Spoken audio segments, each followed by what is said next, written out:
Hello students. जैसा कि हमारे चैनल पर चल रहा है कि आपको कुछ भी कर लीजिए 90 पार तो हम करवा के रहेंगे। तो इसी में अगली वीडियो आती है आपकी टॉप 10 एमसीक्यूज की इंडियन ज्योग्राफी से, चैप्टर नंबर 2 मानव बस्ती ह्यूमन सेटलमेंट से।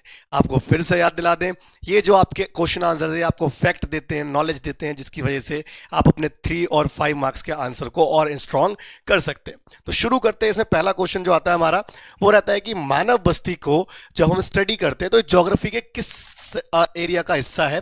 तो जवाब रहता है आवास भूगोल, हाउसिंग ज्योग्राफी।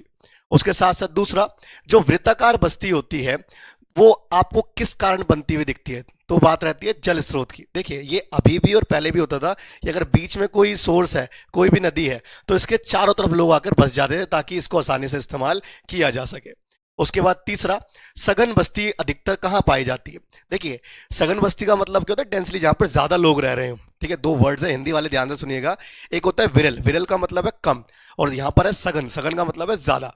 ठीक है, तो ये ज्यादातर कहां पाए जाते हैं? तो आवाज रहते हैं उपजाऊ मैदानों में, जो भी आपके फर्टाइल प्लेन्स होते हैं वहां पर ज्यादा आबादी देखने को मिलती है।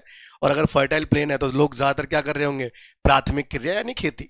उसके बाद बिखरी हुई बस्तियां किन क्षेत्रों में पाई जाती हैं? तो जवाब रहता है पर्वतीय क्षेत्र में, माउंटेन टेरिटरी में। देखो, कोई भी अगर पहाड़ है तो कुछ लोग यहां बसे हुए हैं, कुछ लोग इस हिस्से में बसे पड़े हैं, कुछ लोग इस हिस्से में बसे पड़े हैं। इसको कहते हैं बिखरा हुआ, कि एक जगह पर नहीं है, सब बिखरे पड़े हैं अलग अलग। उसके बाद नेक्स्ट बात करें कि वे स्थान जहां नगर पालिका, ये क्वेश्चन बहुत जरूरी है, ध्यान से सुनेंगे। नगर पालिका, कैंटोनमेंट बोर्ड, नोटिफाइड टाउन, इस तरह की जो एरियाज होते हैं, अगर ये कमेटी अवेलेबल है तो उनको हम क्या बोलेंगे?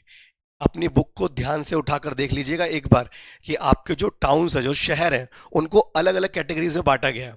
और ये एक अलग अलग नाम देकर बोला जाता है आपसे कि नगर पालिका, कैंटोनमेंट बोर्ड और नोटिफाइड टाउन, ऐसे एरियाज किस प्रकार के शहरों में होते हैं, या अगर ऐसे एरियाज कहीं पर हैं तो उसको हम क्या बोलेंगे? तो वो हमारे लिए है प्रशासनिक नगर, एडमिनिस्ट्रेटिव टाउन, लाइक दिल्ली। उसके बाद कौन सी योजना का उद्देश्य सघन क्षेत्र, यानी जो भरे पड़े हैं, सघन क्षेत्रों पर ध्यान केंद्रित करना, और जो एक मॉडल के रूप में अन्य बढ़ते हुए शहरों के लिए लाइट हाउस का काम करता है? ऐसी कौन सी स्कीम थी? क्वेश्चन को ध्यान से सुनिए। यहां पर एक ऐसी स्कीम की बात हो रही है जो बाकी शहरों के लिए एक रोल मॉडल बन सके कि हाँ, हमारा शहर भी इस जैसा होना चाहिए। और ऐसा जो योजना है सरकार की, वो रहती है स्मार्ट सिटी मिशन। स्कूल थोड़ा पढ़ के भी जाइएगा, 3 नंबर में आपको टकरा जाएगी पेपर में।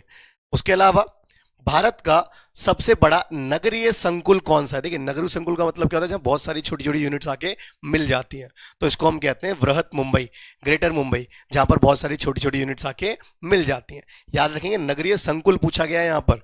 उसके बाद नेक्स्ट अगर हम बात करें तो नांगला, ढाडी, ये किस प्रकार की बस्तियों के उपनाम है, सब टाइटल्स हैं?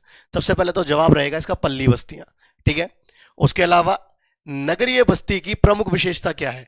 देखो, अगर किसी को भी हम अर्बन टाउन्स कह रहे हैं, नगरीय बस्तियां कह रहे हैं, अर्बन सेटलमेंट्स कह रहे हैं, तो खासियत क्या है, किस बेसिस पे कह रहे हैं? तो जवाब है वहां की जनसंख्या। ठीक है, और दूसरी चीज याद रखना, यहां पर होने वाली एक्टिविटीज, कि यहां पर आपको ज्यादातर लोग सेकेंडरी एक्टिविटीज में देखने को मिलेंगे, यानी कि ब्लू कॉलर श्रमिक के रूप में देखने को मिलेंगे। और लास्ट क्वेश्चन आपका रहता है कि ग्रामीण बस्तियों का जो आकार होता है ये किस पर निर्भर करता है? तो जवाब है आर्थिक गतिविधियां। और आर्थिक गतिविधियों के नाम पर भी यहाँ पर लगभग सारे लोग किससे जुड़े होते हैं? प्राइमरी एक्टिविटीज से। और एक लास्ट